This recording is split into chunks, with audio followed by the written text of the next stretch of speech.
Hi అండి, lucky Reddy స్టోరీస్కి స్వాగతం. Please story విన్న తర్వాత like, comment, share and subscribe చేసుకోవటం మాత్రం మర్చిపోవద్దు. నీకై నేను మొదటి భాగం నుండి వినాలి అనుకుంటున్నారా? నా ప్రొఫైల్లో ప్లేలిస్ట్లో ఉంటుంది, వినండి. మీ అందరికీ ఎంతో నచ్చిన స్టోరీ. ఇక తరువాయి భాగంలోనికి వెళ్ళిపోదాం. నాన్న ఏం మాట్లాడుతున్నారు అని ఆశ్చర్యంగా అడిగాడు నందకిషోర్. నేను ఇప్పుడు ఎందుకు నిన్ను ఇలా చేయమన్నాను అనేది నరేష్ వచ్చి నువ్వు చెప్పింది విని నిన్ను ప్రశ్న వేస్తాడు కదా, అప్పుడు అర్థమవుతుంది అనే ఫేస్లో ఎటువంటి భావం లేకుండా అన్నారు భాస్కర్ గారు. నందకిషోర్ నోరు తెరిచేలోపే నరేష్ ఇంటి లోపలికి అడుగు పెట్టేశాడు. భాస్కర్ గారు నవ్వుతూ, రారా నరేష్, మీ ఫ్రెండ్ లేకపోతే ఇంటికి రావటమే మర్చిపోతున్నావు కదా అంటూ లోపలికి రమ్మన్నారు.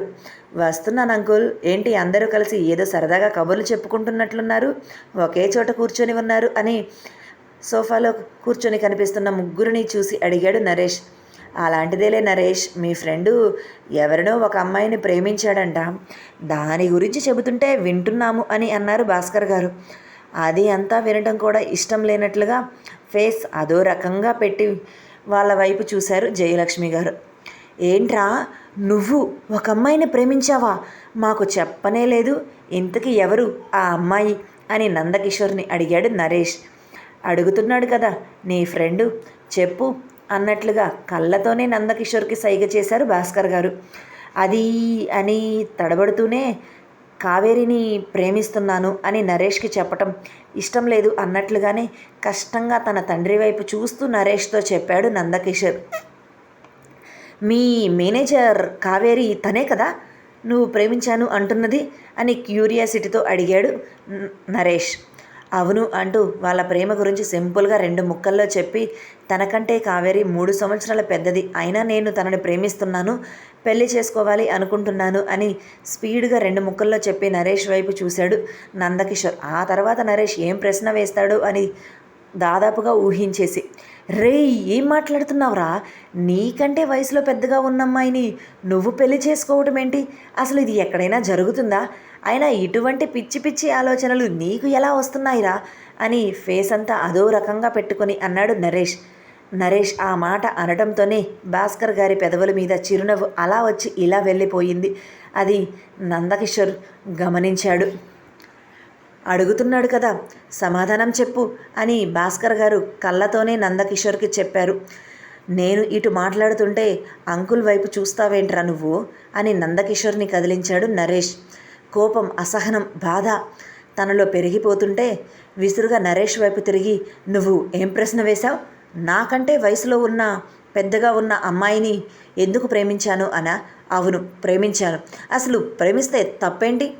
మనకంటే వయసులో చిన్నగా ఉన్న వాళ్ళని మాత్రమే పెళ్లి చేసుకోవాలి అని ఎక్కడైనా రూల్ ఉందా? లేదంటే రాజ్యాంగంలో రాసి ఉందా? ఎప్పుడో పూర్వకాలంలో మన పూర్వీకులు ఇలాంటి ఆచారాన్ని సృష్టించారు, దానినే మనం పాటిస్తున్నాం. కానీ ప్రేమ అనేది అందం చూసి వయసు చూసి పుట్టదు కదా. అలానే నాకు కావేరి మనసు నచ్చి ప్రేమించాను.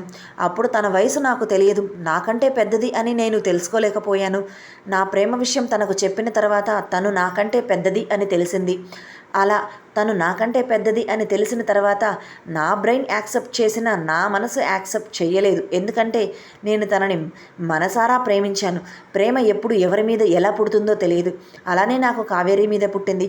అది చచ్చే వరకు పోదు. తను వయసులో పెద్దది అవ్వచ్చు, లేకపోతే ముసలిది అయినా అవ్వచ్చు. సరే, నేను తనని ప్రేమిస్తున్నాను, పెళ్లి చేసుకుంటున్నాను, అంతే. నీకు ఏమైనా అభ్యంతరం ఉందా అని చాలా సీరియస్గా నరేష్ని కొట్టే విధంగానే చెప్పాడు నందకిషోర్. రేయ్ అదేంట్రా నా మీద సీరియస్ అవుతున్నావు? అయినా వయసులో పెద్ద అమ్మాయిని పెళ్లి చేసుకుంటే అందరూ ఇలానే అడుగుతారా అని బెదురుతూ అన్నాడు. అతని మాటలకు అడుగుతారా? ఎందుకు అడగరు? ఎప్పుడు పక్కవాడి జీవితంలో ఏం జరుగుతుందో అని చూసే పని తప్ప ఇక ఏమి ఉంటుంది అందరికీ? కాబట్టి అందరూ అడుగుతారు. అయినా వయసులో పెద్దగా ఉన్న వాళ్ళని పెళ్లి చేసుకుని ఎంతమంది అబ్బాయిలు సంతోషంగా ఉండటం లేదు?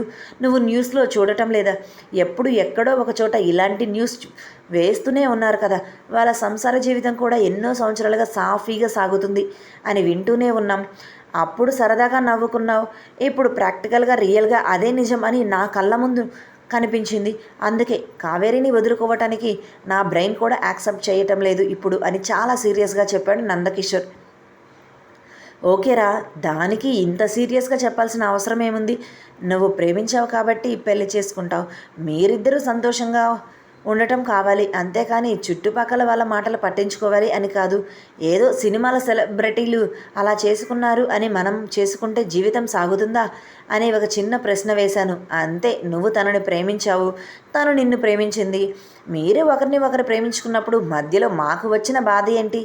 మీ ఇష్టం, అలానే ప్రేమించుకోండి, పెళ్లి చేసుకోండి అన్న నందకిషోర్ మాటలకు బెదిరిపోయి అన్నాడు నరేష్. భాస్కర్ గారు చిన్న చిరునవ్వుతో నందకిషోర్ భుజం మీద చేతులు వేసి, నేను నీ ప్రేమను అంగీకరిస్తున్నాను అని అన్నారు. షాకింగ్ ఎక్స్ప్రెషన్తో తన తండ్రి వైపు చూశాడు నందకిషోర్. నిజంగానే చెప్తున్నాను, నేను నీ పెళ్ళికి ఒప్పుకుంటున్నాను. జస్ట్ నువ్వు తనని ఎంతగా ప్రేమిస్తున్నావో తెలుసుకోవాలి అనుకున్నాను. ఇప్పుడు నరేష్ అడిగాడు కదా, ఇటువంటి ప్రశ్న మన బంధువుల్లో తెలిసిన ప్రతి ఒక్కరూ అడుగుతారు. వాళ్ళందరికీ పేరు పేరున సమాధానం చెప్పుకుంటూ మనం వెళ్ళలేం. అలా జరిగితే ఇక మన జీవితాంతం ఒకరికి సమాధానం చెప్పటంలోనే గడిచిపోతుంది. కానీ నీ మనసుకి నువ్వు చెప్పుకుంటే చాలు, అదే నేను కోరుకుంది. అలానే నువ్వు కూడా ఇక్కడ నరేష్కి సమాధానం చెప్పావు. నీ మనసులో ఉన్న విధంగానే, నీ మనసులో ఉన్న కావేరిని మర్చిపోలేను అంటూ. నువ్వు అంతగా ప్రేమించిన అమ్మాయిని నేను మాత్రం ఎందుకు దూరం చేయాలి? ఇద్దరి మధ్య వయసు తేడా ఉంది, అంతే కదా అని సింపుల్గా అన్నారు భాస్కర్ గారు. ఏం మాట్లాడుతున్నారండి? వయసులో పెద్ద అమ్మాయిని ఎలా పెళ్లి చేసుకుంటాడు వీడు అని అసహనంగా అడిగాడు జయలక్ష్మి. ఎందుకు చేసుకోకూడదు జయ? వాళ్ళ మనసులు కలిసినప్పుడు పెళ్ళి ఎందుకు చేసుకోకూడదు అని తిరిగి జయలక్ష్మిని ప్రశ్న వేశారు భాస్కర్ గారు. మొదట నీ కొడుకు నేను ఒకరిని ప్రేమించాను అని చెబితే చాలా సంబరపడ్డావు. అలానే వయసు తేడా అని చెప్పేసరికి నీకు ఆ సంబరం ఎగిరిపోయిందా అని అన్నారు భాస్కర్ గారు.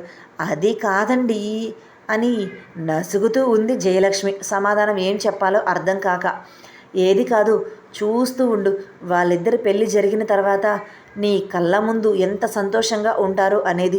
మన కొడుకు సంతోషం కంటే మనకు ఏది ఎక్కువ కాదు. మన బంధువుల్లో ఎవరైనా అమ్మాయి పెద్దదట కదా అని అడిగితే, అవును, నా కొడుకుని అమ్మలా చూసుకుంటుంది అని సమాధానం చెప్పు, వాళ్ళే నోర్లు మూసుకుంటారు అని ఎక్కడా వెనక్కి తగ్గకుండా సూటిగా చెప్పారు భాస్కర్ గారు. మీరే ఇంతగా చెప్తున్న తర్వాత ఇక నేను ఒప్పుకోక ఏం చేస్తాను అని అలిగినట్లుగా మూతి తిప్పుకుంటూ అన్నది జయలక్ష్మి. ఆమె అన్న విధానానికి నందకిషోర్ చిన్నగా నవ్వాడు. సరేలేరా, ఒకసారి అమ్మాయి ఫోటో చూపించరా అని ముభావంగానే, ఏదో ఇష్టం లేనట్లుగానే నందకిషోర్ని అడిగింది. ఆ అమ్మాయి ఎలా ఉంటుందో ఏంటో అనుకుంటూనే. అప్పుడు చాలా హుషారుగా తన ఫోన్లో ఉన్న కావేరీ ఫోటోని తన తల్లికి చూయించాడు నందకిషోర్.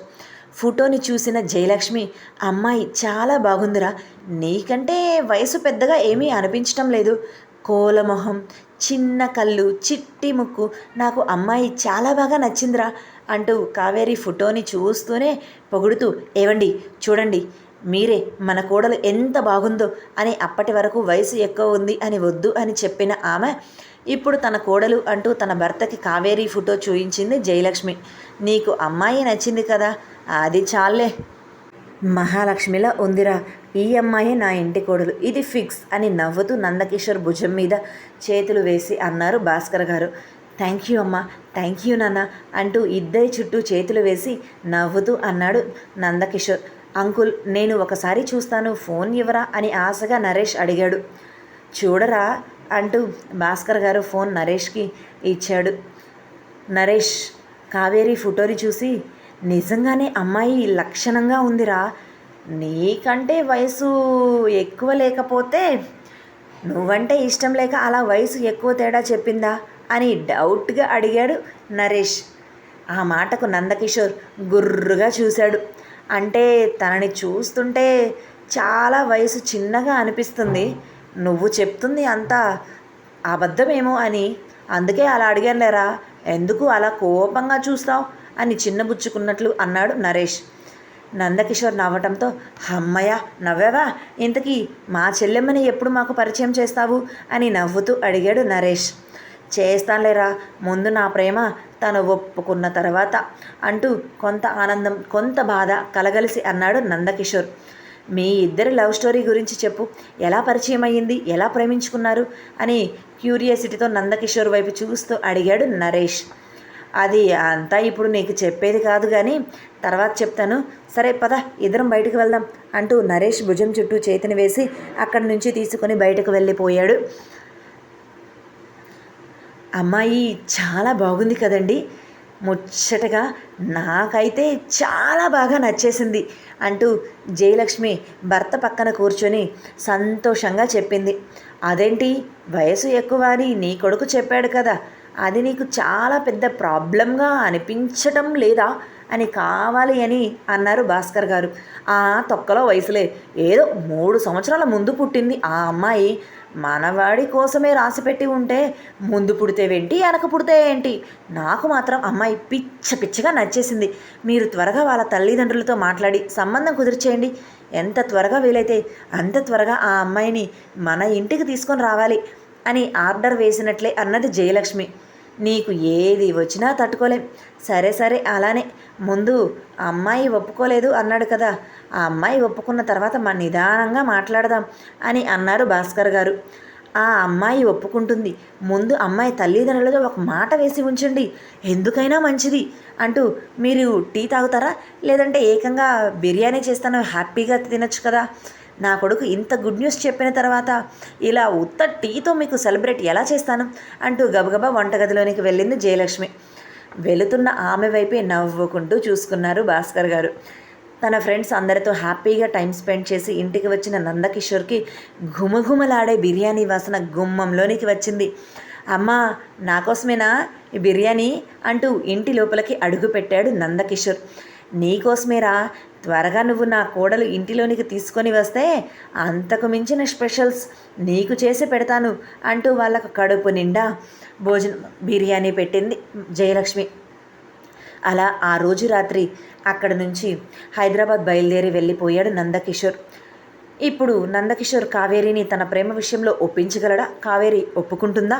ఇరు కుటుంబాలు ఒప్పుకున్నాయి, కానీ అసలు కావేరియే ఒప్పుకోలేదు. ఇక ఏం జరుగుతుంది తెలియాలి అంటే ముందు భాగం కోసం వెయిట్ చేస్తూ ఉండాలి. Please do subscribe, like, share and comment. Thank you.